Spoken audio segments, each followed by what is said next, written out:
Have you moved yet?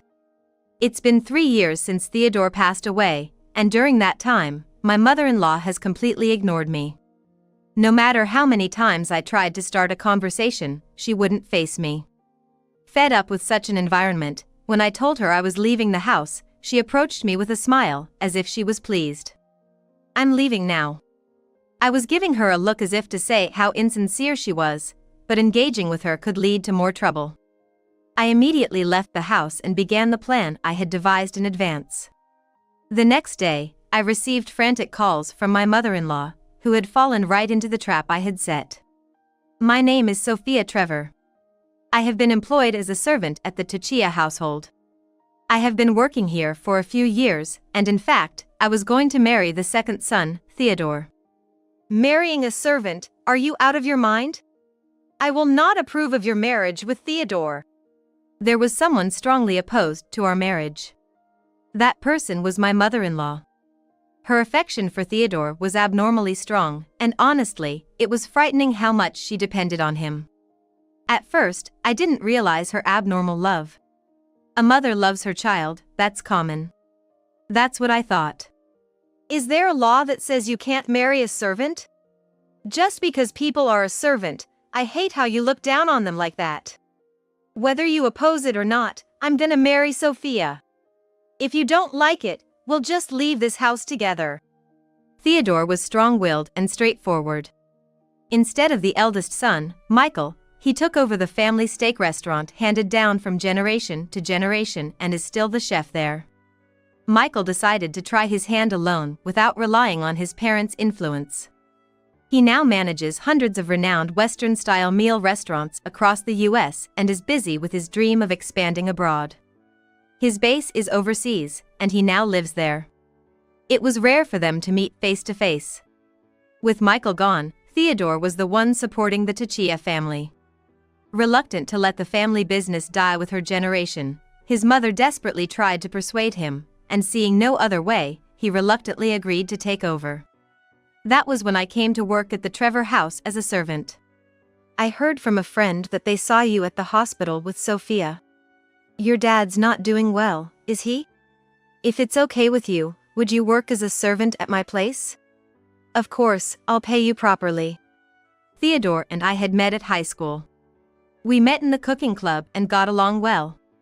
Being very caring, he was popular among our club members and often looked out for me, knowing my father was frequently ill. The offer to work as a servant came right after my father was hospitalized. I ran into a senior who was close to Theodore at the hospital, and after discussing my situation, he spoke to Theodore on my behalf. Since then, I've been taken care of as a servant in the Trevor household. My mother-in-law never liked me, and I was always harassed by her. She was more than just an overprotective parent. Theodore's restaurant, too, had been handed down since his grandfather's time. After Michael refused to take over, Theodore's taking over seemed to have deepened her affection, turning it into something abnormal. As long as I have Theodore, I don't need anything else. He's my treasure. While I was cleaning the house, my mother-in-law often spoke about Theodore like that. At first, I thought she was just a loving mother who adored her son, and I listened to her stories a lot. However, I realized it was an abnormal love only after she saw me talking to Theodore inside the house. How's your dad been since then? Is the salary enough? Hi. You look tired from work. It's more than enough. I'm having fun at work too. Oh. I'm gonna bring you something as a thank you. I was thinking of giving something to your mom too, but I wasn't sure if everyone likes sweets. I was just about to ask. Is it your homemade stuff, Sophia? Your sweets were popular in the club too. I'm looking forward to it. Mom should be able to eat sweets too. That day, Theodore had returned home around noon after making some purchases. While having a harmless chat with him at the entrance, I was suddenly pushed by my mother-in-law, who looked furious, and I stumbled. Mom! What are you doing? That vixen. She's making eyes at Theodore. How dare you, acting so high and mighty as a servant. Theodore isn't someone a woman like you should be speaking to so casually. shocked and panicked by the sudden push. I didn't understand why it happened or what she meant, and I stared at her, bewildered. Theodore stood up for me, demanding an apology, but even that seemed unforgivable to her. He began to take his hysterical mother to her bedroom. That's when I realized for the first time. Her bragging about Theodore was to keep me in check. It was like the feelings of a lover who didn't want to lose the one they loved. From then on, my mother-in-law's attitude towards me changed drastically. She would get grumpy just by talking to me, and when irritated, she would take it out on me more frequently. You call yourself a vixen, and you can't even clean properly? Look, there's still dust there. Clean it until you could lick it off. Being treated harshly was one thing, but I was hardly treated like a human being. I was treated worse than at any toxic workplace, and my mental health was deteriorating. Enough already, Mom. Sophia hasn't done anything, and if she leaves because of your attitude, you're the one who's gonna suffer. Worried about how thin I was getting day by day, Theodore cautioned his mother's behavior and protected me. But even that only added fuel to the fire. My mother-in-law, seeing that I was being protected, started throwing hysterics at Theodore. The situation became unbearable, and Theodore was at his wits' end, but I reassured him, telling him I was fine. I've been treated unfairly like this before when I worked in caregiving. I'm okay. I won't be discouraged by anything your mom says. I came to this house to work to pay for my father's medical bills. After high school, I worked as a caregiver. Although it was a tough environment where I was often treated unfairly, I found it fulfilling. But with a low income and my father falling ill, my salary wasn't enough to cover his medical bills. I was desperate, thinking I had to find another job or work 2 jobs, when Theodore picked me up. It's her fault for making eyes at you. She's definitely a vixen trying to play with your sympathy about your father. I don't want such a woman taking care of me. Find someone else to be the servant until then. How many servants have you driven away by saying that? Cut it out. If you're gonna stick to such selfishness, I'm gonna leave this house. Theodore's words silenced my mother-in-law. For her, living apart from Theodore was the hardest thing. Losing one servant and being left by Theodore was too much for her to handle. Reluctantly, she agreed not to say anything about me anymore. She continued to treat me coldly, but she stopped making sarcastic remarks like before. I kept working tirelessly, and thanks to that, I was able to earn enough for my father's medical bills. He recovered well enough to be discharged from the hospital. It's all thanks to you. My dad was able to be discharged safely because you helped me. It's because you've worked hard, Sophia. When I reported the discharge to Theodore, he was just as happy. However, his happiness was short-lived, as he probably panicked, thinking that my reason for working here had disappeared. Suddenly, he shared his feelings. Sophia, if it's okay with you, I want you to stay here from now on. My mom might make you feel bad, but I'll always protect you. Honestly, I feel safer when you're in the house. Even when I come home tired, just hearing your welcome home makes me feel like it was all worth it. His words felt almost like a proposal, making my heart race. I can't give up for the sake of my parents. I really like you, Sophia. As I was stunned by happiness and surprise, he added, confessing in a way that made me exclaim in astonishment. When I heard Sophia was struggling with work, I thought it was my chance. I've liked you since high school, so I thought this could be a way to be together. If you're hesitant to date because of my mom, I'm ready to cut ties with her. That's how prepared I am. So, I want you by my side. I really like you, Sophia. I was overwhelmed with joy and surprise, not knowing he had felt this way for so long. Tears welled up in my eyes as I covered my mouth with both hands. I like you too, Theodore. I want to be with you, by your side, from now on. This is how our relationship began. However, the problem was still my mother-in-law. Theodore had given up on getting her approval, but I firmly refused. I told my mother-in-law that I did not want to keep secrets from her. I don't want to keep secrets from your mom. She cares so much about you, Theodore. That's why she doesn't want to be apart. I don't think it's necessarily a bad thing. Sophia, you're kind. I understand what you're saying. It's parental love. But our parents are different. After my dad passed away, Mom changed. Her attachment to me has grown too strong, surpassing even the concept of mother and son. Theodore's father had passed away from colon cancer right after he graduated from high school. The same disease my father had. When I heard about your father's diagnosis, I didn't want you to go through the same thing.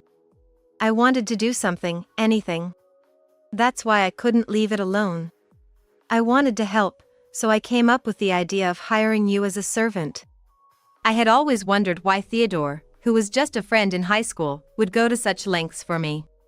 Knowing the reason now, a smile spread across my face. I later learned that my mother-in-law started to cling to Theodore because he looked exactly like her late husband when he was young. For her, who had adored her husband, his death was not something she could easily accept. Like escaping from reality, she clung to Theodore, and that love turned into obsession and dependence. She's not looking at me. She's seeing my dad in me. I don't want my life to be controlled by that. I want to live my life the way I want to. I want to be by his side. I want to be there for him more than anyone else. Feeling strongly, we even made promises for the future. Let's get married if we can persuade your mom. No matter what, you're still her child. We shouldn't cut ties easily. Really, Sophia, you're so stubborn. I already said it's okay. What if one day we have kids and they can't meet her? You might regret it, right? Let's struggle until the very end, and if it's still not possible, then we'll elope. We can always give up later, so let's go as far as we can. Upon hearing the words about eloping, Theodore's face turned red. He seemed to understand my feelings and immediately set to persuading his mother. However, as expected, his mother was furious.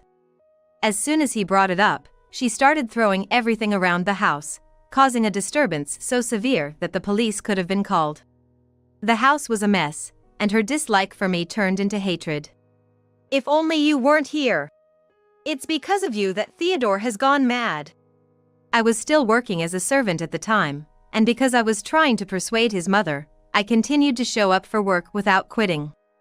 However, just seeing me would make his mother hysterical, and she wouldn't even let me clean. Trying to work elsewhere to avoid her, she would follow me around, continuously hurling terrible words at me. Who would approve of a marriage with you? Get out! Leave now and never show your face again, you wicked woman. I will never forgive you for stealing Theodore from me. If it weren't for you, Theodore would never leave my side. I tried many times to persuade her, but his mother wouldn't even listen to me. Instead, it seemed like she wanted to instill fear. It became normal for her to throw objects just missing my face and body, and to hurl insults. At that point, it seemed hopeless. It might be too much to handle. Feeling at my limit, I explained the situation to Theodore, who took a gamble and contacted his brother Michael. Mom, if you continue to treat us this way, I will have to forcibly take you with me. Is that okay? You won't know anyone there, and you'll be separated from Theodore. You'll have to take care of everything yourself. Are you okay with being thrown into that environment? His mother had always had a hard time with Michael. He would persuade her logically without getting emotional. No matter how hysterical or stubborn she was, Michael remained unshaken. Moreover, he used that to block any escape for her, making it clear he would become our ally to keep her away from Theodore. Thanks to him, his mother finally calmed down and stopped complaining about our relationship.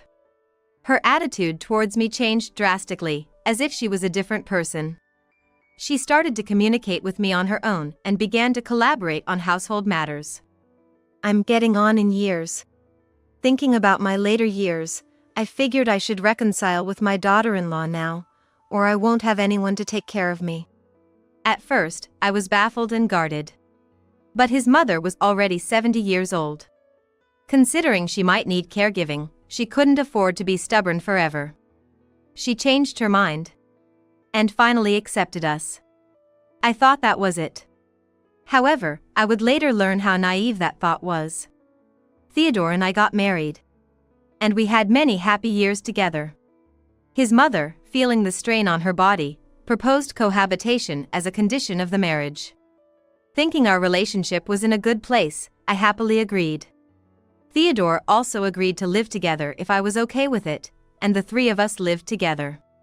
But in the midst of our happiest moments, tragedy struck suddenly. Theodore died in a car accident. Devastated by such a sudden separation, I was in despair. But his mother was even more shocked than I was. I reassured her that I was there for her. Mother-in-law, I will never abandon you. No matter what happens, I will protect you. So please, don't think about anything strange. I don't know what I would do if I lost you too. Despite my desperate attempt to connect, my mother-in-law didn't respond. Instead, as if she didn't want to talk, she left me in the living room and locked herself in her room. From that point on, she ceased all communication with me. She stayed in her room to avoid seeing me, and I was relegated back to the state of being just a servant. I was ignored as if I didn't exist, and even when I spoke in front of her room, no voice came back. At first, I thought she was just shocked. But even then, her behavior was strange. She didn't try to face me, even as I waited for her to recover. After 3 years of reaching my limits in the winter, an incident occurred. When I returned from shopping and went to the living room, the TV was left on, and my mother-in-law was nowhere to be seen. She had always been strict about not leaving things unfinished since my days as a servant. It was unusual for her to do this herself. Something was wrong. As I instinctively headed towards my room, a shocking scene unfolded. What are you doing? That is the precious ring that Theodore gave me. Give it back. My mother-in-law was in there, ransacking my room. The room looked like it had been burglarized, and I couldn't help but raise my voice. But my cries continued to be ignored by her as she searched for something. Please stop. What are you, I tried to stop her as she rampaged, grabbing her wrist, but she shook me off and moved towards the balcony. I wondered what was going on when I noticed she was holding something, and I saw the ring's case discarded nearby. Could it be? It was too late by the time I realized. My mother-in-law threw the wedding ring that Theodore and I shared into the large garden. What are you doing? The precious wedding ring was thrown, and I rushed to the balcony railing in a panic. There was a large pond in the garden, and the ring fell into it. At the same time as a splash was heard, it was likely in response to a ring that had just fallen. One fish in the pond that happened to react to the falling ring swallowed it. Among the many fish, the one that swallowed the ring blended back in, and I couldn't tell which one it was. I collapsed weakly on the spot, having witnessed this hopeless scene. My mother-in-law laughed as if to mock me. It's all your fault. You tried to be his number one, taking him away from me. If you hadn't married him, he might not have had the accident. You've ruined his life. You brought this misfortune. Faced with such unbelievable accusations, I was at a loss for words. What nonsense are you talking about? Enough is enough. If I hadn't agreed to your marriage, Theodore would have left me. I put up with it and agreed to the marriage, and look what happened. If I hadn't approved of your marriage, none of this might have happened. It's all your fault. Give me back my Theodore. I can't do this anymore. I can't go on facing her. I can't endure this anymore. Standing on the edge of despair, I decided to leave the house, but then my mother-in-law uttered unbelievable words. I've been pretending to get along with you, but now that Theodore is gone, I have no reason to pretend anymore. I've been thinking about how to make you despair. How does it feel? After being ignored for 3 years and having your cherished ring thrown away, you must be feeling quite miserable. I've endured hundreds of times worse than this. You should be grateful this is all that's happened. Hearing these unimaginable words from my mother-in-law, something inside me snapped. Had she been neglecting me all this time just for this reason? Despite my concerns and repeatedly reaching out to her, my mother-in-law had been mocking me deep down. Unforgivable. Absolutely unforgivable. I'll show her. That's when I decided to plan my revenge on my mother-in-law. Have you moved out yet? Yes, I'm leaving now. A month later. Thinking I had reached my limit after that incident. My mother-in-law seemed delighted at the prospect of driving me out of the house filled with memories of Theodore. Finally decided to leave, huh? It's refreshing. Just thinking I won't have to see your face again. Her ultimate goal was to drive me out of the family home and monopolize everything in the house. She wanted to keep all memories and possessions of Theodore to herself and even take them to the grave. Being told such things before leaving, I felt disgusted by the heaviness of her love. That's why she needed to drive me out. A fact she confessed after maintaining 3 years of silence. Don't ever come back. I never want to see your face again. Understood. As my mother-in-law continued to hurl insults even at the end, I simply acknowledged and left the family home. She probably didn't realize. For 3 years, it wasn't her ignoring me, but rather me ignoring her. I wonder how my mother-in-law is doing now. She must be panicking by now.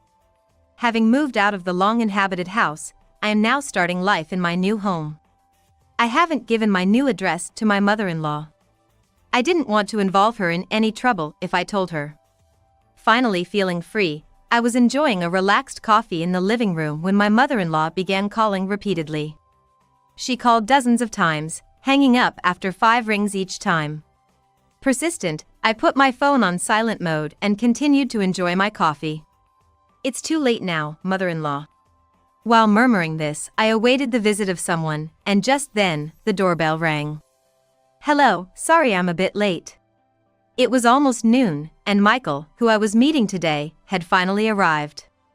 I greeted him with a smile and invited him into my new home, just as another call from my mother-in-law came in. Seeing the name displayed on the secondary screen of my phone, Michael grimaced. Has Mom been calling you since this morning? Yes, it seems she's noticed. It's been ringing non-stop. I put it on silent and left it. Ha, she realizes too late. It's her own fault. Now my mother-in-law can taste a bit of what it's like to be ignored. While Michael and I were enjoying our tea with this thought, suddenly the doorbell rang. Through the intercom, to my surprise, my mother-in-law's face appeared. What are you trying to do? If you're home, why aren't you answering the phone? Why are you here? That doesn't matter. I have something to talk about. Let me in, quickly. She was visibly upset from being ignored all morning.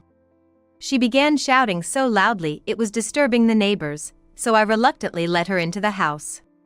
Michael too. Are you trying to seduce him now after Theodore? What kind of nerve do you have? You're worse than a vixen, you're a devil. Please stop with the ridiculous accusations. I invited Michael here because I needed his help. I had invited Michael today to thank him for something. It was unexpected for my mother-in-law to come. But in a way, it was convenient as it saved me the hassle of making arrangements. How did you find this place anyway? I didn't give you the address, did I? As soon as my mother-in-law entered and saw Michael, she spat out words with bloodshot eyes. I sighed at her almost accusatory words and looked at my mother-in-law with irritation. Don't underestimate me, the hostess of a well-established steak restaurant. It was no trouble at all to find out you were here using my contacts. Apparently, someone in the neighborhood had seen me, and my mother-in-law had used all her connections to find my whereabouts. I hadn't intended to keep it a secret, but I hadn't expected her to find out so quickly. I had thought not to underestimate the rural information network, and now I realized it could actually be used to my advantage. That's not important. What is this all about? Explain. What are you talking about? I have no idea what you mean. Don't play dumb. All the suppliers who had contracts with our steak restaurant are now canceling them, saying they've made deals with another steak restaurant. And you're the representative of that place, aren't you? My mother-in-law raised her voice in anger. At that moment, I couldn't help but smirk triumphantly. After Theodore passed away, she took over the steak restaurant he had been managing. However, she was only registered as the CEO and left everything to the staff. She hadn't contributed anything significant to the restaurant. I had seized that opportunity. How dare you take our important business partners? That's no way to behave. What are you talking about? I simply approached a supplier I liked and proposed they sell their entire catch to us at this price. Half a year after Theodore's death, as my mother-in-law would not see me and only managed the house, I found myself with increasing amounts of idle time. During this time, I thought about what I could do and contacted Michael, who owns multiple companies. He taught me business know-how, and with his support, I decided to start a new steak restaurant. If our family's traditional business partners are contracting with our company, why don't I negotiate with them? If I offer more benefits than Mom can, I'm sure they'll sign with us. This was advice from Michael, and I took his suggestion. Since Theodore's time, I had maintained good relationships with our suppliers, so I called them and went around making sales pitches. I was shocked when I visited the restaurant after a long time.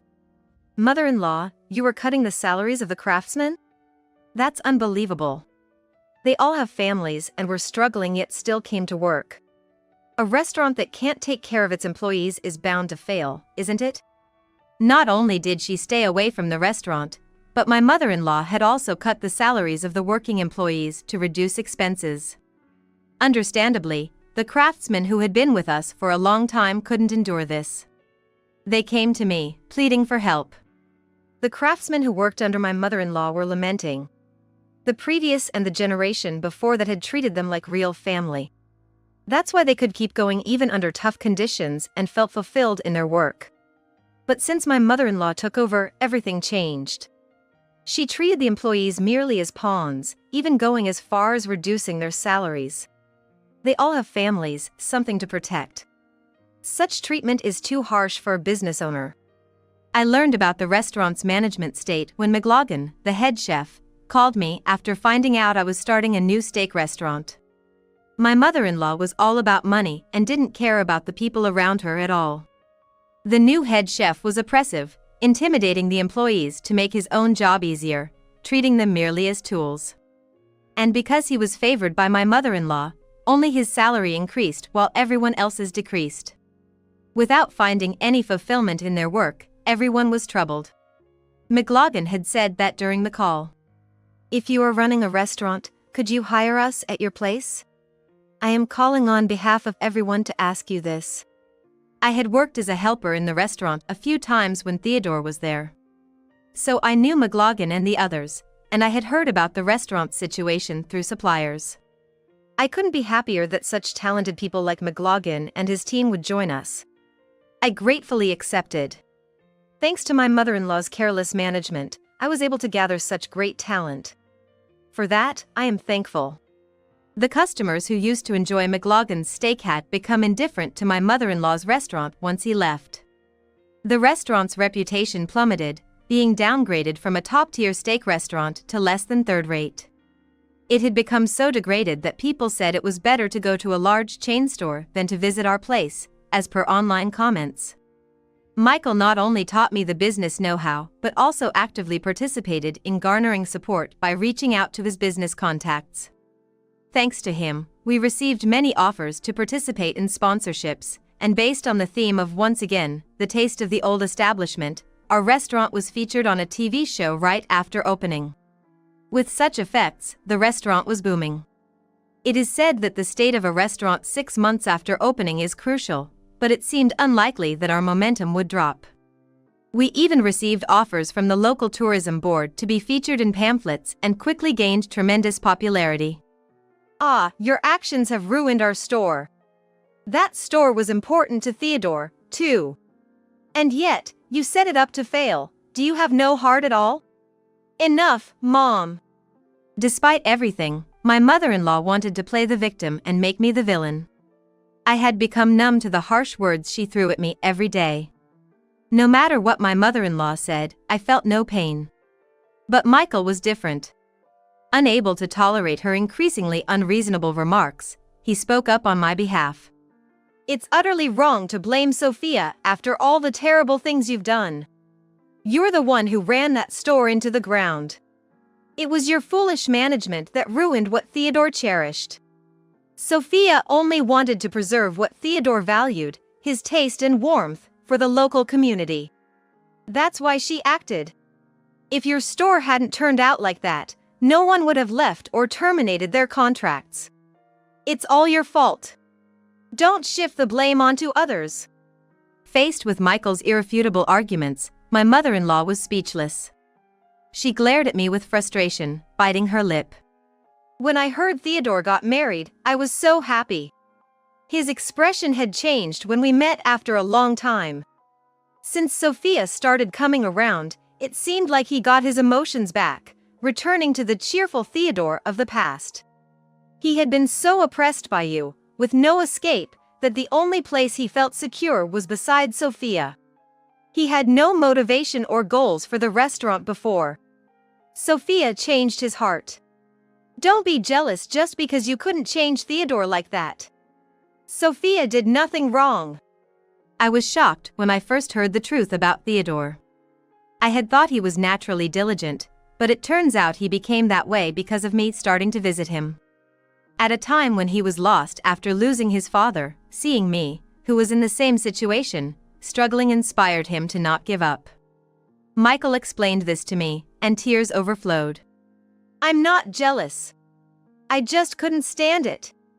I hated that woman who was taking Theodore away from me so much. My mother-in-law's extreme love for Theodore was beyond excessive.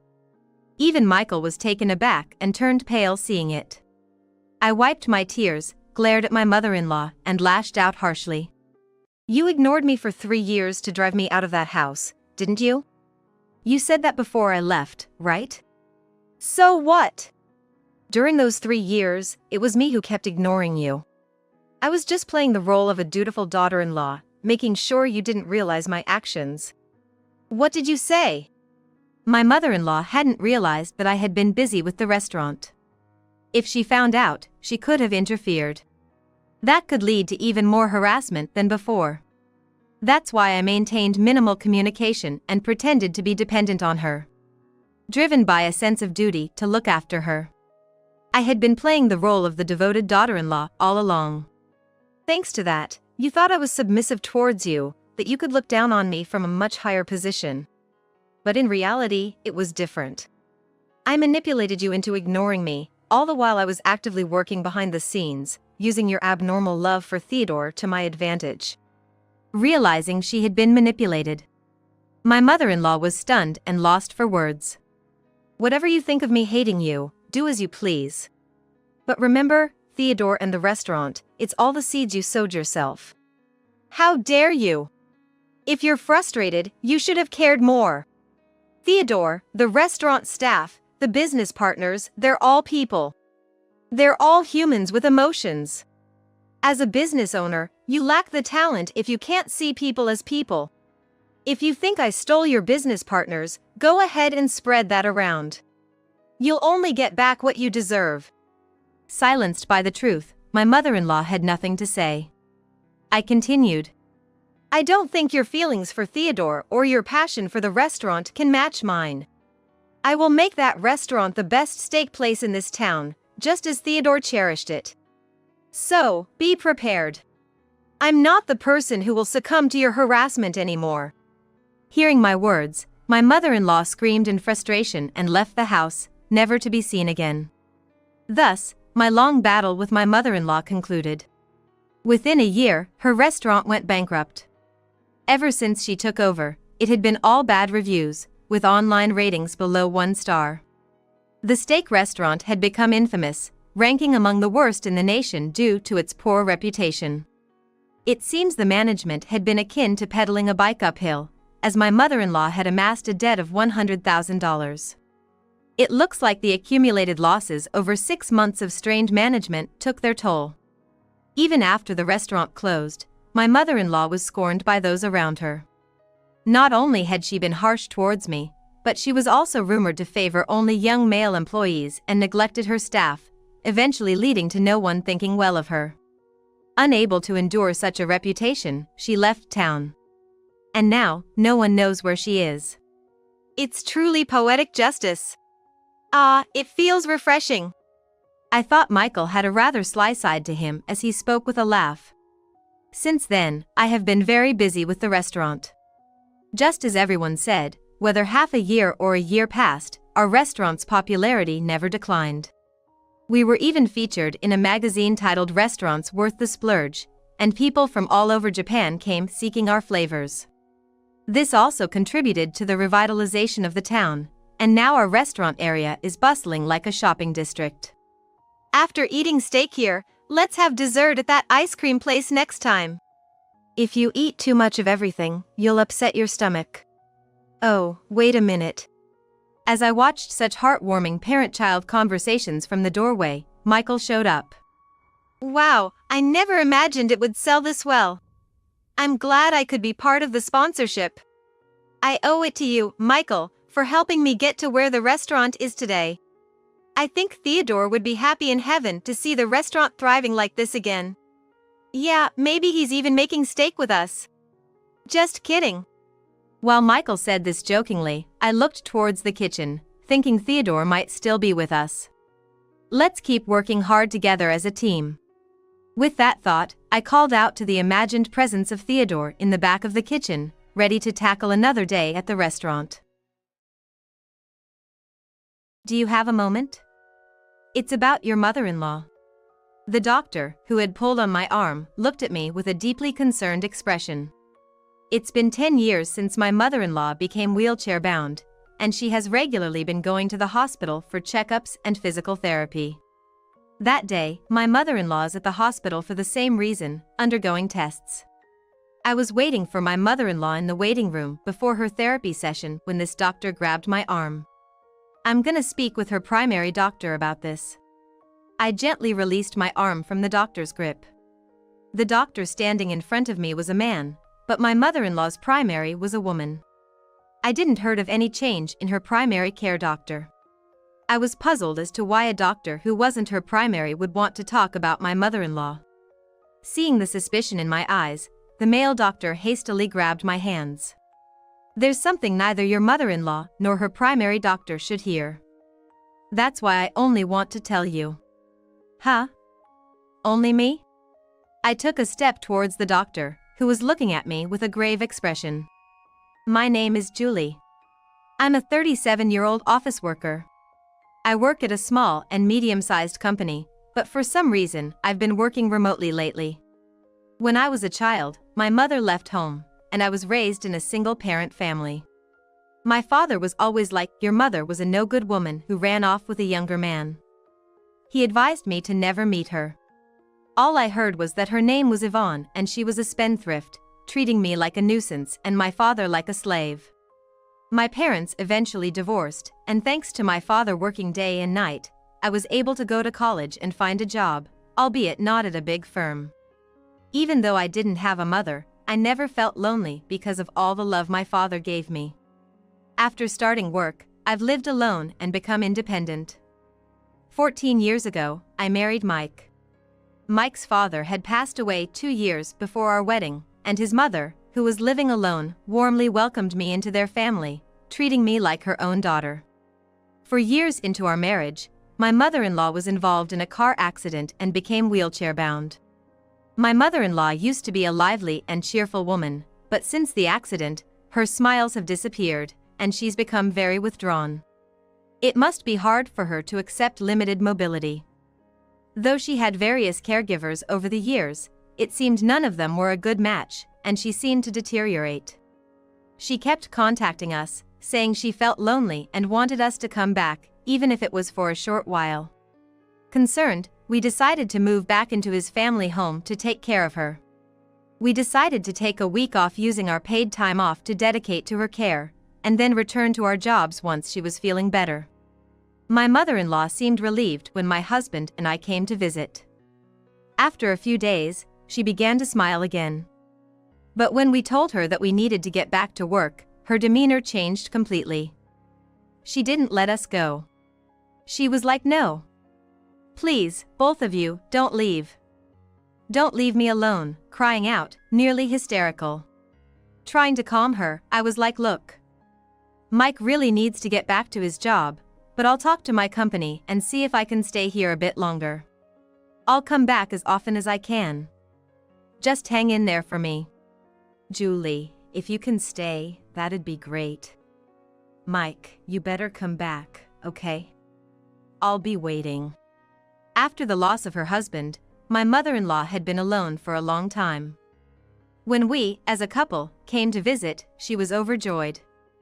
But our sudden notification of leaving her likely brought on feelings of anxiety and confusion.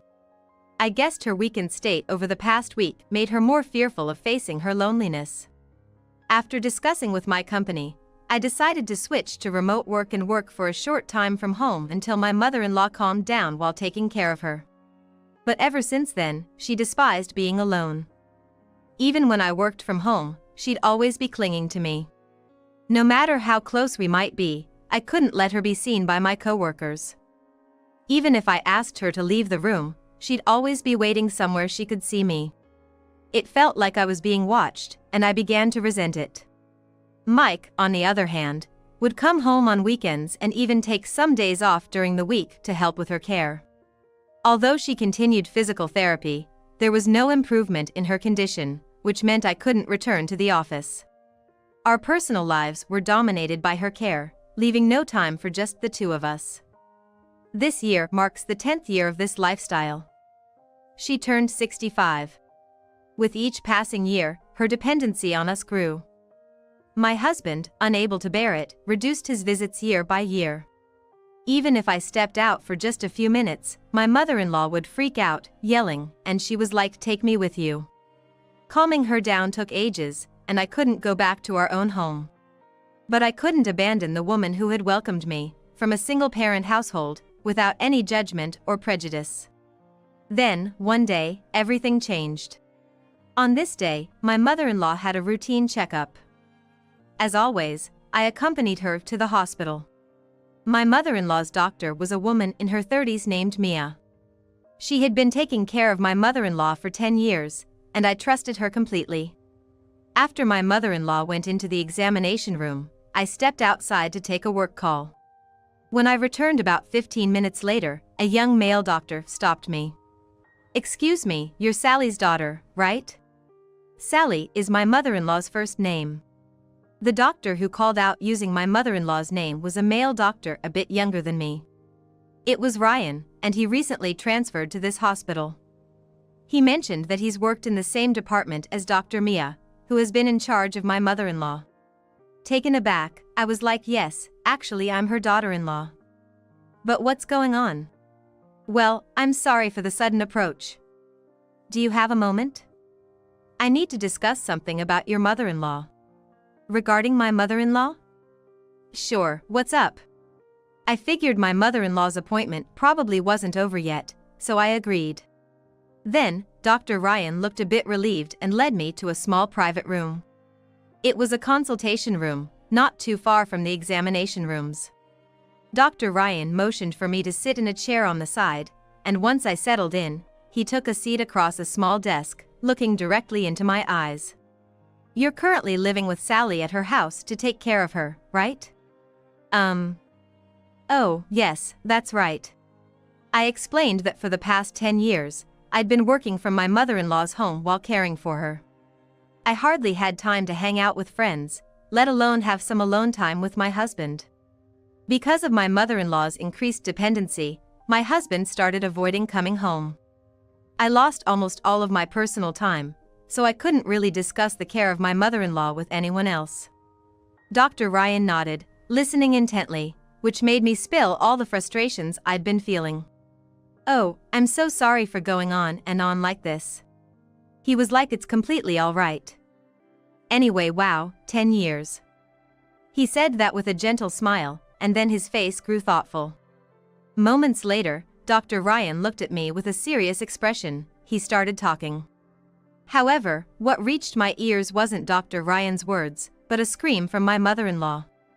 In a panic, both Dr. Ryan and I rushed to the examination room where my mother-in-law was, and what we saw was unthinkable. I was at a loss for words. Dr. Ryan shook his head and he was like, "You should leave that house ASAP." Get away from your mother-in-law." His words left me speechless. Suppressing the anger that welled up inside me, I nodded to Dr. Ryan. I didn't go to my mother-in-law but headed straight to the police. Though skeptical they'd listen, they promised to send someone to investigate, so I hurriedly packed up my things from the house. The image of what I'd seen at the hospital kept replaying in my mind. An hour or so later, as I was still packing, I called my husband to explain everything. Throughout, I kept receiving countless calls and messages from my mother-in-law. She must have been worried since I didn't show up even after her treatments. But I continued to ignore her non-stop calls and messages until I mostly finished packing. In the evening, my husband and the police arrived, and that's when I finally answered a call from my mother-in-law. Julie! Where are you? I've called so many times. Why aren't you picking up? As soon as the call connected, my mother-in-law yelled with fury. Normally, I'd apologize immediately, but this time with a firm attitude, I was like I'm at home.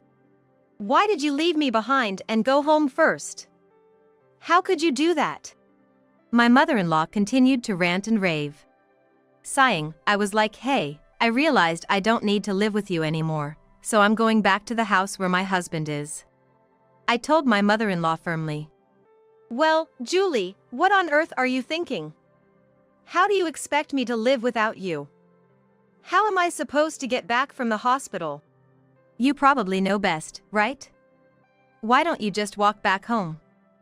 After all, your legs are fine.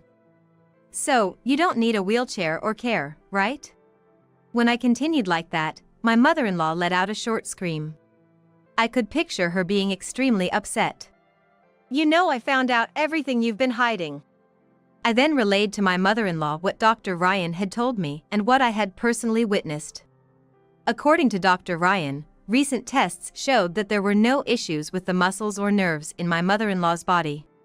That's when he thought it might be all in her head. He thought that maybe my mother-in-law genuinely believed she couldn't walk, and that belief was what was actually preventing her from walking. Apparently, the power of such beliefs can be incredibly strong, and he was considering not only physical therapy for her legs but also psychological care. That's why he thought to include me, as family, in the care plan and had called me over. But, it turned out, even that wasn't necessary. While I was speaking with Dr. Ryan, I heard a woman scream from the examination room. Was that my mother-in-law? Dr. Ryan and I exchanged glances and quickly went to check the room. The exam room door had a window, and through it, we saw my mother-in-law making gestures as if swatting away an insect. Indeed, the scream had been my mother-in-law's. But why would there be a bug in the exam room? As it turned out, my mother-in-law had mistaken dust for a bug. We saw her picking up the motionless dust and walking over to the trash can to throw it away. Incredibly, my mother-in-law walked without the need for a wheelchair or cane, moving with light steps. I stared in shock as Dr. Ryan pushed me to the corner of the hallway. Peeking into the examination room, we noticed that my mother-in-law didn't seem to be aware of us. She calmly returned to her wheelchair as if nothing had happened. Just then, Dr. Mia came back into the room and slowly extended her hand to my mother-in-law. My mother-in-law, seemingly in response, placed a brown envelope in her hand. Dr. Mia discreetly slipped the envelope into her skirt pocket and, acting as if nothing unusual had transpired, pushed my mother-in-law's wheelchair towards the facility for physical therapy. Julie, are you okay? I was so stunned by the series of events that I could only stand frozen until Dr. Ryan spoke softly to me. It wasn't that she couldn't walk or even that she believed she couldn't. She was pretending to be immobile. Trembling, I felt Dr. Ryan's hand on my shoulder, shaking his head gently. He advised me to leave my in-laws' house immediately, and I quickly packed to escape from my mother-in-law. Throughout my story, my mother-in-law remained silent. Finally, with a sigh audible over the phone, she began to speak, perhaps realizing she couldn't evade the truth any longer. It's true that I became wheelchair-bound after a car accident. And it's true I was injured seriously enough to need care. But thanks to the treatments, about 5 years after the accident, I could walk with the aid of a cane. My husband and I, listening over the speaker, were stunned. To think she had recovered in just 5 years. What then was the purpose of the 12 years we had spent caring for her? She was like I feared that once you both found out I could walk, you'd leave my side, Julie, Mike. I couldn't bear that thought.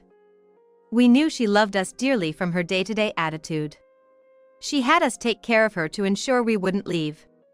Julie, I truly love you like my own daughter. After Mike moved out and my husband passed away, I felt so lonely. My mother-in-law repeatedly told us, but our hearts remained unmoved. We knew that, Mom.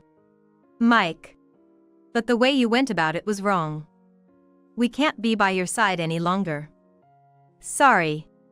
Look, I've been taking care of you for the past 10 years while working. My colleagues have experienced promotions, marriages, and childbirth. Because of your care, I couldn't have a child of my own.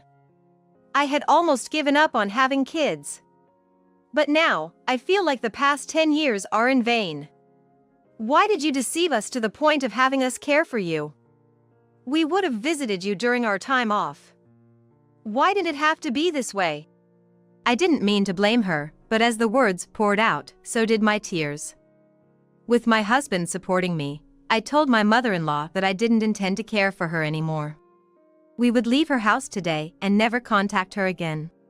My mother-in-law protested and grew hysterical, but we hung up. The police, after understanding the details, said they'd begin an investigation. 2 months later. After moving, I was at a hospital with my husband. When we were about to leave after finishing our doctor's appointment, a familiar person rushed over to us. It was Dr. Mia, who was supposed to be my mother-in-law's doctor. We remembered her with fuller cheeks, but she looked gaunt, and fatigue emanated from her entire being. Wondering why she was at this hospital, we couldn't decline her as she approached with a desperate look, so we reluctantly listened to what she had to say. Turns out, Dr. Mia knew all along that my mother-in-law's leg was healed, and she had accepted money from her to give her a disability diagnosis.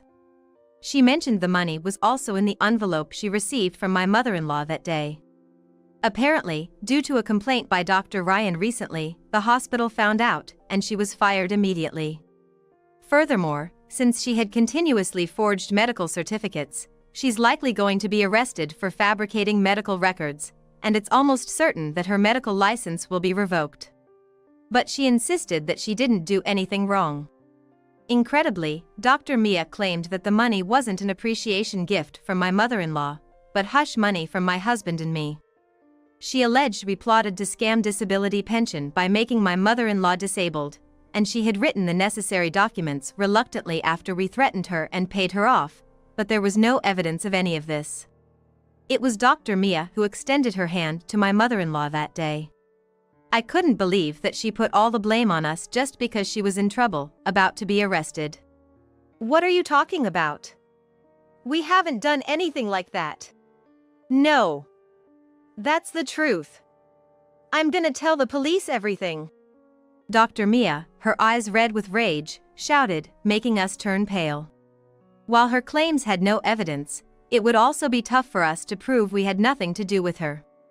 Terrified at the thought of being demanded to prove our innocence, a devil's proof, my husband and I were on the verge of tears when a woman approached us.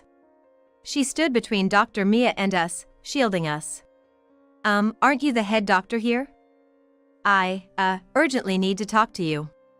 Upon seeing the woman, Dr. Mia turned deathly pale. She quickly put on a forced smile, approached buttering up the woman, who was glaring at her. Do you need something from my daughter? Daughter? The woman, glaring at Dr. Mia, was the head doctor of this hospital, and she was Yvonne, my mother. Yes, my mother, whom I was separated from as a child due to her divorce, was a doctor. After divorcing my father, she quickly rose through the ranks and has been the head of a major university hospital. She was also one of the people who agreed with revoking Dr. Mia's medical license when she found out about her misdeeds. Oh, you're related. In that case, could you please just hear me out? I was only threatened by them and wrote the diagnosis reluctantly. As a mother, you wouldn't want your daughter to be a criminal, right? Can't you help me out? Dr. Mia begged, trying to invoke my mother's sympathy right then and there, but my mother shook her head. My mother was like, "Don't mess with me. You and Sally have been deceiving the hospital and the authorities for 10 years, keeping my daughters confined at home. Sally kept them at home because she was afraid to be alone. You, on the other hand, funded your debts from your nightlife with Sally's disability benefits. You frauds. You need to face appropriate punishment and make amends." Dr. Mia's plea was abruptly dismissed. No way, absolutely not. Dr. Mia, realizing there was nothing she could do, slumped to the ground in despair.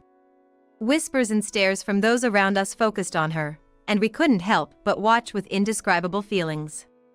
Suddenly, a strong pull came from behind. I was startled and turned around to find, astonishingly, my mother-in-law standing firmly beside my father. You! What have you done to Julie? My father, shouting angrily at my mother. Dad, why are you here? And why with my mother-in-law? When I heard that Sally was looking for Julie, I wanted to help. You moved to a place without telling me. I thought I would meet you if I followed Dr. Mia. The reason I hadn't told my father our whereabouts was not just because of the family connection between my mother-in-law and him. Ever since my mother-in-law had a car accident, I had asked my father to look after her when I was out for work.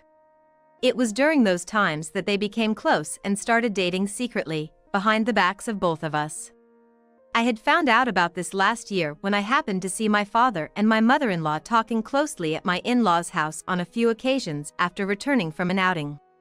I suspected their relationship and hence didn't inform my father when we moved. The very sight of them together now sent shivers down my spine. Give Julie back! I won't let you take her away! Julie, Mike, let's go home! My father, yelling at my mother, had an intensity I'd never seen before. Brushing off my father's grip, I was like, "Stop it. I know all the stories you told me about Mom are lies." My father's face went pale at my shout. Turned out, since the divorce, he had been feeding me lies about my mother to make sure I didn't want to meet her. The stories about her treating him like a slave or leaving him for a younger man were all false. My mother, an accomplished doctor, always had a busy schedule. My father knew this when they married. But after I started daycare, his attitude shifted drastically. He blamed her for our lack of family vacations and decided to divorce her, claiming she wasn't a good mother. And my father suddenly took me and left home on my 4th birthday. In reality, it was my father who left, not my mother. Following the divorce settlement, even though my mother had a decent income, she couldn't guarantee time for raising me.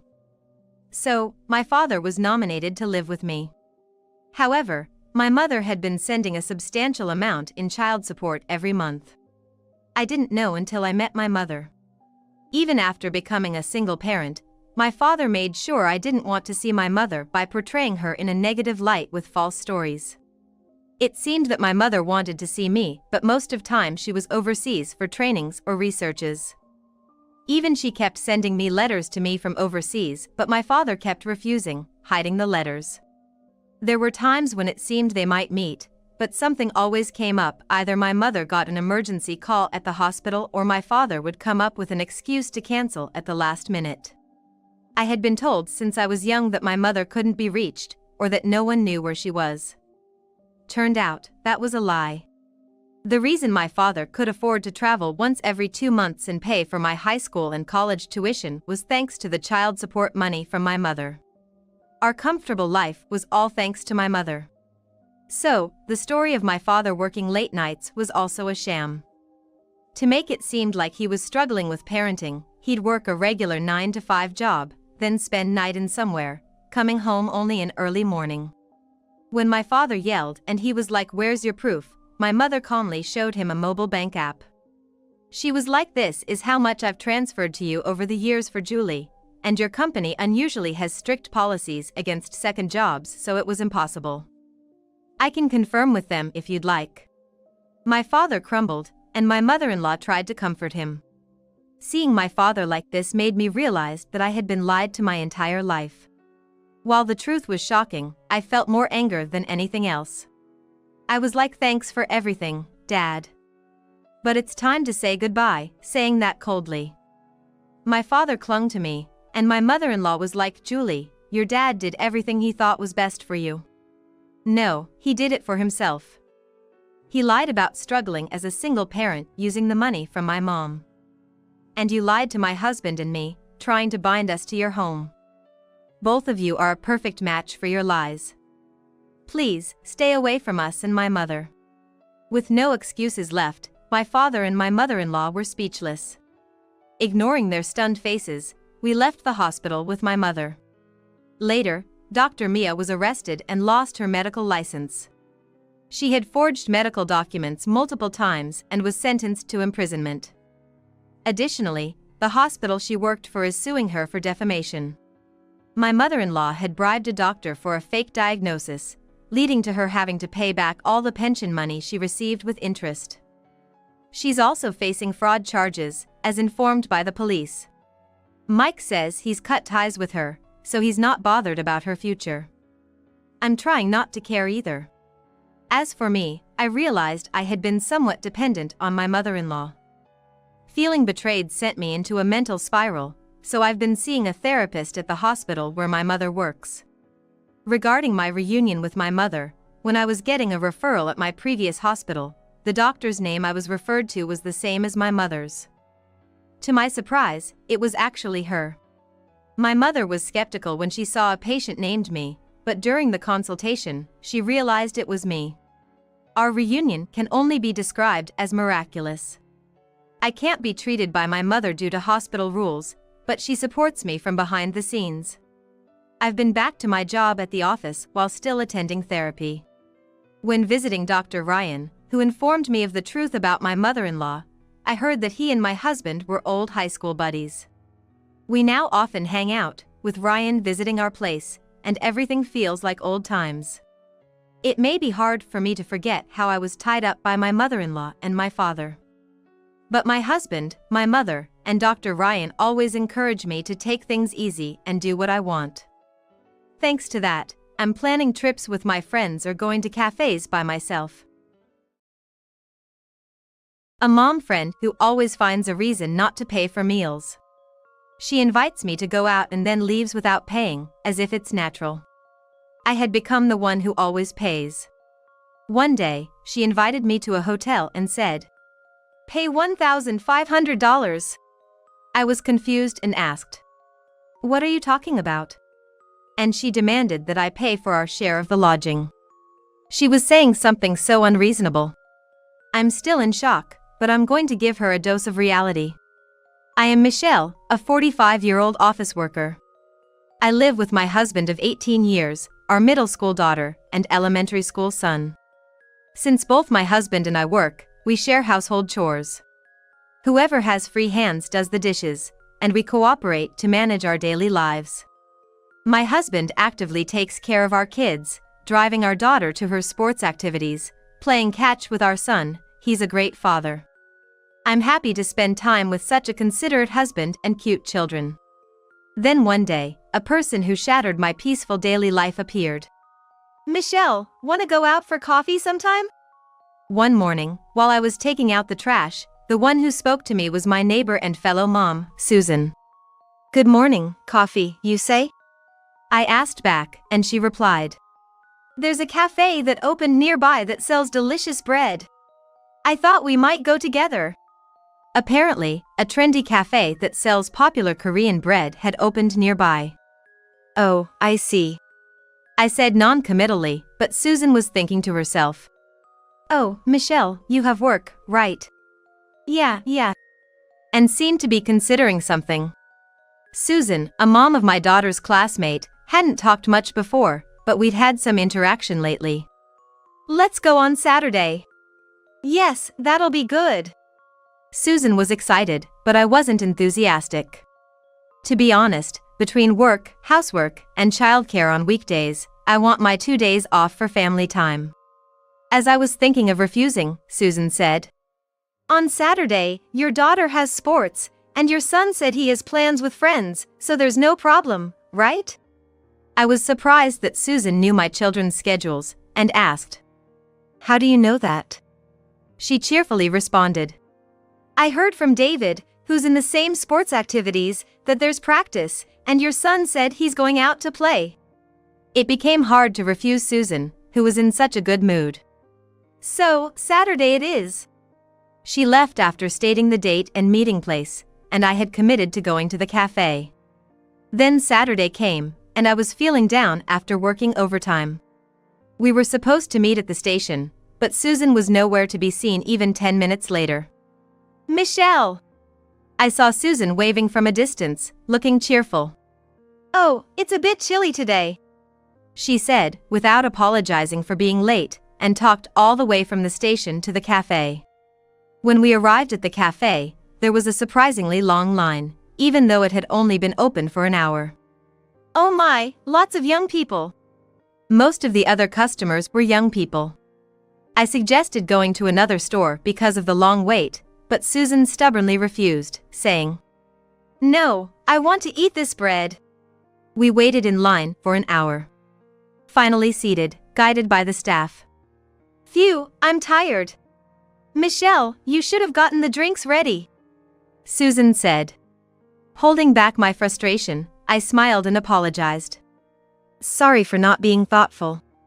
The bread at the cafe Susan had strongly recommended was indeed delicious, and I felt very satisfied. I thought about coming with my family next time. As we were about to leave, Susan said, "Excuse me, I need to go to the restroom," and headed to the toilet. After waiting 5 more minutes, feeling the stares of people in the waiting line, I paid the bill. Another 10 minutes outside, Susan came out of the shop, saying, "Sorry to keep you waiting. My stomach hurt a little." I asked about her condition, and she said, "I'm fine now," walking ahead of me. As I tried to speak, Susan cut me off and asked, "Hey, are you thirsty or something? What do you want? Come on, pick something." Even when I declined, she insisted. Come on, come on. Push the button, hurry." I was almost forcibly told to choose, and so I picked some tea. "It's on me, enjoy your drink," she said, so I thanked her, and Susan was smug about it. Could it be that she thinks this will cover the cost of the coffee and the bread? I don't feel comfortable explicitly saying, "Please pay." Normally, wouldn't you ask the person how much it was? Feeling a bit uneasy, we arrived at the station before I knew it. Susan quickly went home, saying she had something to do. Since then, every time I was invited for tea, Susan would ditch the bill.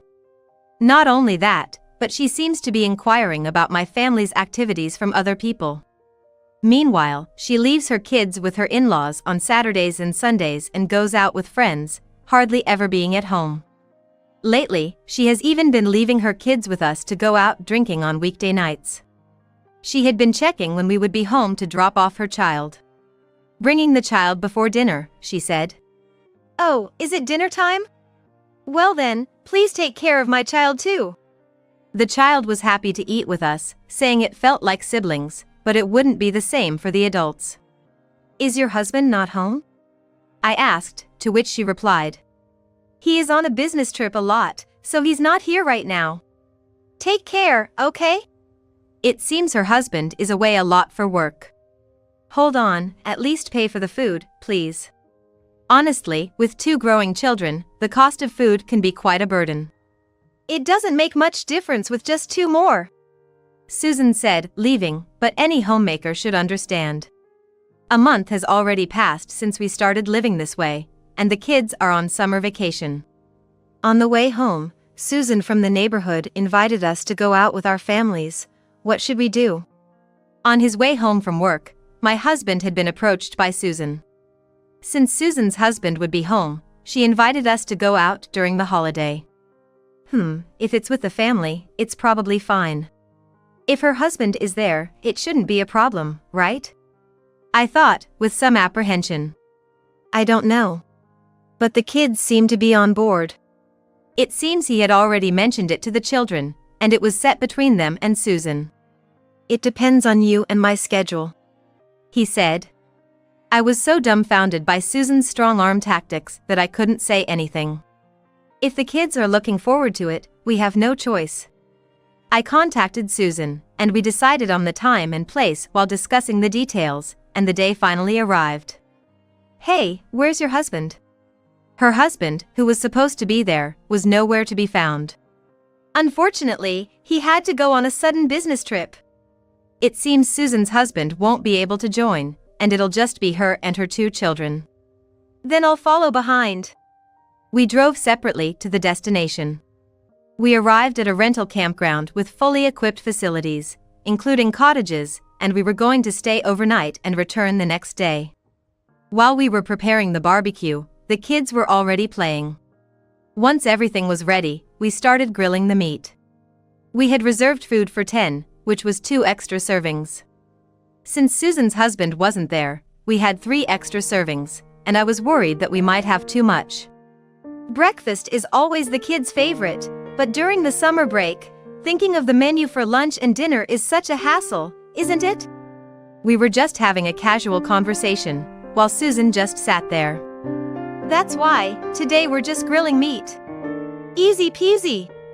My husband and I are busy preparing the barbecue and frantically grilling meat, while Susan just sits there, doing nothing, with a cool expression on her face. We have to watch the kids properly, after all. She says this but only watches the children from afar. When I call the children to eat the grilled meat, she reaches out and takes it, saying, "Wow, that looks delicious." "Oh." My children and I all wear surprised expressions, and Susan suddenly realizes. "Oh, is this for the children?" I was thinking of giving it to the children first, but it's fine since we're grilling more. The children look disappointed, and I thought Susan would apologize, but she just laughs and says, "You better eat quickly, or I'll eat it all up." My husband and the kids are utterly taken aback by this. And then there's Susan, eating even more meat than the growing children. We had planned 1 lamb chop per person, but she has already had 4 and is reaching for more. "Susan, you've reserved only 1 lamb chop per person. You've already eaten 2 extra ones for yourself and your husband, so please eat something else." It might seem like a trivial matter, but there's no substitute food because it's by reservation. What? There are restrictions on what I can eat. That's stingy, she said, to which I replied, "Didn't you check when you made the reservation?" She should have known exactly what and how much was available since we decided on it together.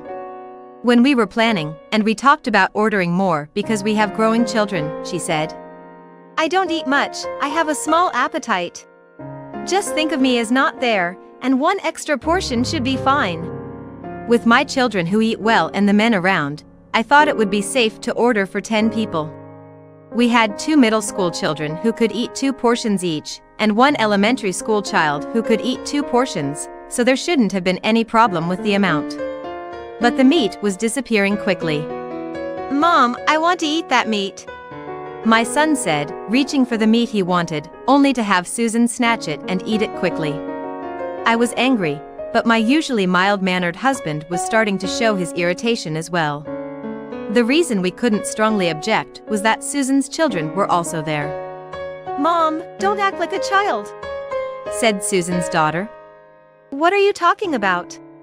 Camping is all about survival, and survival means fighting over meat." The children seemed dumbfounded by Susan's childish behavior. Afterward, we finished the barbecue, played outside for a while, and then decided to take a break. The cottages were separate, so we could get away from Susan and catch our breath. It was supposed to be fun, but it's just so tense. My husband looked tired. "Yeah, let's eat breakfast and head home early tomorrow." We spent the rest of the time relaxing with the family and greeted the morning. "Good morning." Susan came out of her cottage cheerfully. "Good morning. You're lively this morning," I replied, and she said, "Of course. I ate a lot and relaxed, and had a great time." For breakfast, we ate the provided sandwiches, played a little more, and then started preparing to leave. During the final payment, Susan was nowhere to be found. "Susan's not here," I told my husband, and we looked around, but Susan's children were also missing. "Hey, where's Susan and her kids?" I asked the children if they had seen her. "They said they were going to the restroom." Apparently, Susan told her daughter she was going to the restroom, and told the children to go to the restroom before leaving. "How would you like to handle the payment?" asked the cashier. Please wait a little longer, I replied, and after waiting 10 more minutes, Susan still hadn't returned. "Isn't this taking too long?" I went to check the restroom. But Susan and her children were nowhere to be found, and her car, which was supposed to be parked next door, was gone too. What? My husband also looked surprised. It seemed that Susan and her family had already left. I couldn't believe it. I was on the verge of exploding with anger. To invite us and then run away without paying, it was enough to drive me insane. The total cost of the camping equipment, cottage accommodation, drinks, meat, and everything else came close to $900. Susan had confirmed the approximate amount at the time of reservation, and she had been the one who chose the place. She had rejected all the places I suggested and insisted that this particular place was perfect. Choosing a location that only allowed on-site payment seems like a premeditated act now. We decided to head straight to Susan's house. "Susan, please open up." After ringing the doorbell several times, Susan reluctantly opened the door. "Susan, why did you leave without saying anything?" I questioned. Huh? Didn't I say I was leaving?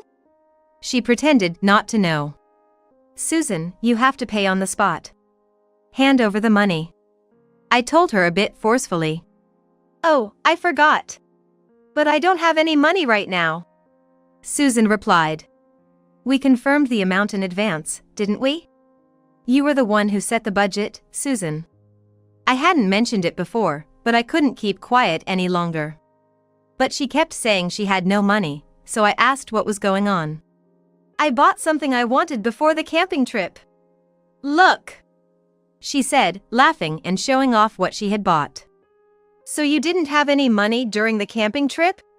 I asked, getting a bit irritated but continuing to question. "Yeah, I didn't have it when I reserved, so what?" I was fed up with Susan, who kept laughing without feeling sorry at all. "You planned this from the beginning," I said, and she replied. "Well, thanks to me inviting you, we had a great time. It's a win-win situation, isn't it?" So I confirmed one last time. "So you have no intention of paying? You're so persistent, it's embarrassing. I told you I don't have the money. When I get it, I'll pay you back. Or are you trying to squeeze money out of someone who doesn't have any?" With no shame and an unapologetic attitude, Susan laughed, and I reached my breaking point. "I see, understood." I went home without saying anything more and discussed the situation with my husband. Time passed, and Susan suggested, "Michelle, a tasty restaurant opened nearby. Let's go." She acted as if the past incident never happened. "I'm sorry, I'm busy, so I'll have to pass." I had been turning down Susan's invitations for the past few months. Losing patience, Susan approached me with an angry look. "Hey, are you avoiding me? You're still holding a grudge over the camping thing? A few hundred or a few $1,000s, so what? I can't believe you'd avoid someone over that, even if it were several tens of thousands." Susan ranted, infuriated and talking fast. "Is that so? Susan, let's go to an inn next time." I suggested a trip to Susan. "Huh? Oh, sure, you planned it?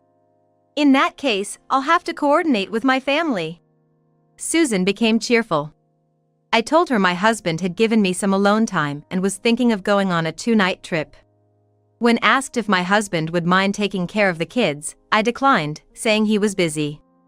To the hesitant Susan, I said, "I plan to stay for 2 nights from Friday. If it's difficult, I'll go alone." To which she replied, "Wait, in that case, I'll leave them with my in-laws." Susan said she would leave them with her husband's parents and go on the trip. When I showed her the exterior of the inn, Susan became even more delighted. "I'll book 2 rooms. There seems to be a spa and all." I told her about the inn, and Susan started to look up various things on her own. "How about I invite my friends too?" she said, so I told her I'd make the reservations all at once. A month later, the day of the inn reservation arrived. Susan and her friends were at my house, looking puzzled at me. Aren't you going to drive us? Sorry. I have to stop by my in-laws, so let's go separately, I said, and Susan reluctantly agreed, and we headed to the inn in different cars. Wow, I can't believe we're staying at such a lovely inn. Michelle, thank you. Everyone was amazed at the magnificence of the inn. Let's enjoy our free time then. Susan and her friends were having a great time, seemingly forgetting about me. The first day was just eating, bathing, and sleeping. After the bath, I ran into Susan and her friends having a huddled conversation. Hey, Susan. Are you sure about staying at such an expensive inn? Can you afford it? One of Susan's friends asked. Yes, it's all on me, Susan boasted. Amazing. It's over $1,000 per person per night. So generous. In that case, I'll turn off notifications for texts and calls, and spend time in this dream world until we leave the hotel. Susan said she would pay for 5 friends lodging in full, and everyone was getting excited. The morning of the second day, they went to the spa for massages, and were able to spend a meaningful time healing their everyday fatigue. I tried texting Susan, but she didn't read it or reply even by night. It seemed she was having a good time. Hello, Michelle, it's morning already, cheerful Susan called. Yes, that's right, I replied, wondering why I was stating the obvious. You overslept, so it's your fault, right? We're going home first, so pay $15,000. Susan said something utterly unexpected. Huh? Oversleep? $15,000? What are you talking about? I didn't understand what she meant. The last one always pays, right? Susan said, so I replied. Yeah. I'm already home, though. Didn't you see my text? I had told Susan I was going home through text. Oh, I wouldn't be looking at my phone in such a fabulous, unreal place. I explained the situation to Susan. I went home on the second night. My mother-in-law seems to be feeling unwell, so I came to my parents' house early. Originally, I was only going to pick up the children and husband who were out playing, but as my mother-in-law wasn't feeling well, I decided to leave early. Why didn't you say something? Susan was angry. I told her that my husband contacted me late, so I texted her, and she asked. What? What about the bill? Thinking she was mad about me going home without paying my share, I said. Don't worry, I've already paid. Oh, right, that's fine then. We just have to return the keys at the front desk and go home, Susan said, her tone returning to calm. Well, yes. Since it's on-site payment, please stop by the front desk. My part has been properly deducted. If the front desk handled everything properly, there shouldn't be a problem, I explained. You did pay, right? Susan asked again. Yes, I paid my part before I left, so it's okay, I replied. However, Susan's next words made me uneasy. What about our part? With this question, I was sure that Susan intended to make me pay. Please pay for yourselves. I heard after the bath that Susan, you were going to pay for your friends, right? Well, that's... Susan stammered. You're amazing. Honestly, I thought you were the worst kind of person for always disappearing when it's time to pay. So you really were going to pay back the money for the camp later. I misunderstood you, Susan, I'm sorry, I joked, building her up. Wait a minute. I cut off Susan's protest and said, tell me all about your wonderful time when you get back. See you later. And I hung up the phone. When I got home, my worried husband asked, are you okay? But I smiled and said, yeah, I'm fine. Susan and the others seemed to have a great time. Later, Susan, who had invited her friends by saying, I'll pay, somehow managed to pay using multiple credit cards. When Susan returned, her complexion was very bad, unlike the last person she had met at the inn. I never intended to pay, she screamed as she went home. According to what the children heard from Susan's children, her husband, who had returned from a business trip, scolded her terribly. You have to earn and pay that large amount of $15,000 yourself, he said, and she seemed to have started working part-time.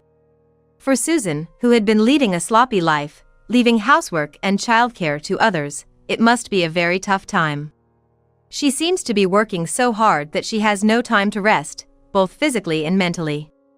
I no longer get invitations to play from Susan, nor do I have to look after her children, and I've been able to regain a peaceful daily life. On holidays, I can spend time leisurely with my family, and I'm very happy.